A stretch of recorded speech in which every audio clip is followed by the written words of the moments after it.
नमस्कार students, welcome back to my channel. आज के इस वीडियो में हम द हिंदू के एक बहुत इंपॉर्टेंट एडिटोरियल को डिटेल में समझेंगे, जिसका टाइटल है सोशल स्कॉर्च। इस एडिटोरियल का फोकस है चाइल्ड मैरिज और ये कैसे हेल्थ, एजुकेशन और पॉवर्टी एलिविएशन जैसे कोर डेवलपमेंट गोल्स को डायरेक्टली अफेक्ट करता है। ये topic BPSC, UPSC, state PCS के लिए एसे, मीन्स आंसर राइटिंग और इंटरव्यू तीनों के लिए इम्पॉर्टेंट है। तो हम एडिटोरियल पे आते हैं। तो ये एडिटोरियल ये कह रहा है कि चाइल्ड मैरिज एक सोशल इविल ही नहीं बल्कि एक डेवलपमेंट चैलेंज है। जब तक चाइल्ड मैरिज एग्जिस्ट करती रहेगी, लड़कियों की एजुकेशन इनकम्प्लीट रहेगी, हेल्थ इंडिकेटर इम्प्रूव नहीं होंगे, पॉवर्टी का साइकिल ब्रेक नहीं होगा। इसलिए पॉलिसी और ग्राउंड रियलिटी के बीच का गैप समझना बहुत ज़रूरी है। इंडिया में अगर हम देखें तो इंडिया ने 2030 तक चाइल्ड मैरिज एंड करने का कमिटमेंट लिया है।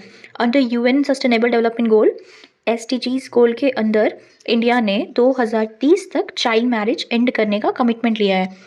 एडिटोरियल डेटा देता है NFHS का, नेशनल फैमिली हेल्थ सर्वे का, जिसके अकॉर्डिंग 2005 से 6 में 47.4% चाइल्ड मैरिज था, जो कि 2019 टू 21 के बीच में 23.3% हो गया है।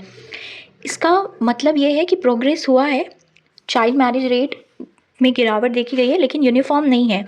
मतलब कुछ स्टेट्स में इम्प्रूवमेंट है, कुछ स्टेट्स में प्रॉब्लम अभी भी बहुत सीवियर है। ये एडिटोरियल हमें बताता है कि चाइल्ड मैरिज स्टेट्स और सोशो इकोनॉमिक ग्रुप के हिसाब से वैरी करती है। लाइक हाई प्रेवलेंस स्टेट में अगर हम देखें तो वेस्ट बंगाल, बिहार, झारखंड, असम, आंध्र प्रदेश और राजस्थान है।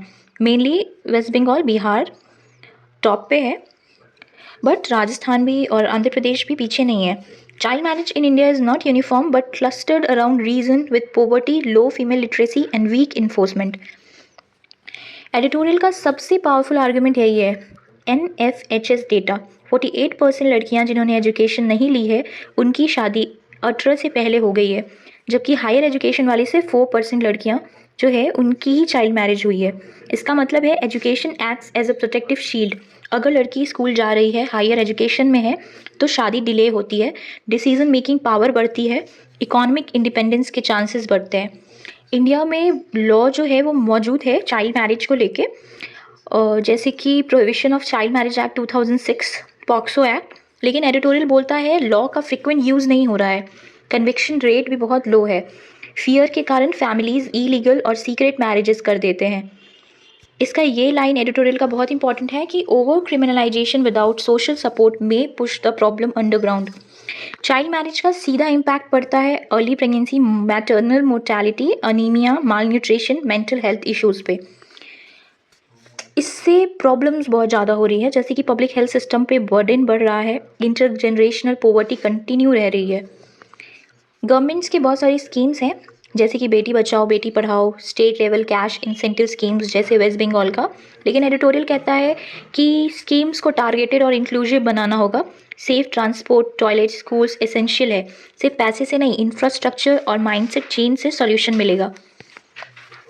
इस एडिटोरियल के अकॉर्डिंग 17 SDGs में से कम 9 जो SDGs है डायरेक्टली इफेक्टेड है अगर चाइल्ड मैरिज ख़त्म नहीं होती है, जैसे कि सस्टेनेबल डेवलपमेंट गोल 3 जो कि है गुड हेल्थ, उस पर डायरेक्टली इम्पैक्ट पड़ता है। SDG 4 क्वालिटी एजुकेशन, जिस पे डायरेक्टली इफेक्ट पड़ता है चाइल्ड मैरिज अगर ख़त्म नहीं होता है तो। SDGs इंपॉर्टेंट है, आपको आंसर राइटिंग में भी बहुत हेल्प करेगा, आपको पूरा पता होना चाहिए। SDG 5 जेंडर इक्वालिटी, इस पर भी बहुत ज़्यादा इफेक्ट पड़ता है अगर चाइल्ड मैरिज ख़त्म नहीं होती है तो हम एडिटोरियल का अगर कंक्लूजन देखते हैं तो जब तक हम पॉवर्टी, एजुकेशन गैप, हेल्थ और जेंडर इनइक्वालिटी को एड्रेस नहीं करते, तब तक पॉलिसी और प्रैक्टिस के बीच का गैप ख़त्म नहीं होगा। इस एडिटोरियल में एक बहुत अच्छी सी लाइन लिखी हुई है कि ending child marriage is not just about law enforcement but about creating an ecosystem where girls can study, stay safe and decide their own future। ये बहुत अच्छा क्लोजिंग लाइन है, आप इसको यूज़ कर सकते हो अपने आंसर राइटिंग में, ऐसे में। ये बहुत अच्छी सी लाइन है। तो ये था आज का एडिटोरियल। आज है 27 दिसंबर 2025 और ये एडिटोरियल द हिंदू में आया है, लेफ्ट साइड के कॉर्नर में। मुझे काफ़ी अच्छा लगा तो मैं इसका एनालिसिस लेके आई हूँ। अगर आपको और भी कुछ हेल्प चाहिए तो आप कमेंट करो, मैं आपका हेल्प ज़रूर करूँगी। और अगर आपको मेरा वीडियो अच्छा लगता है तो मेरे चैनल को सब्सक्राइब करो।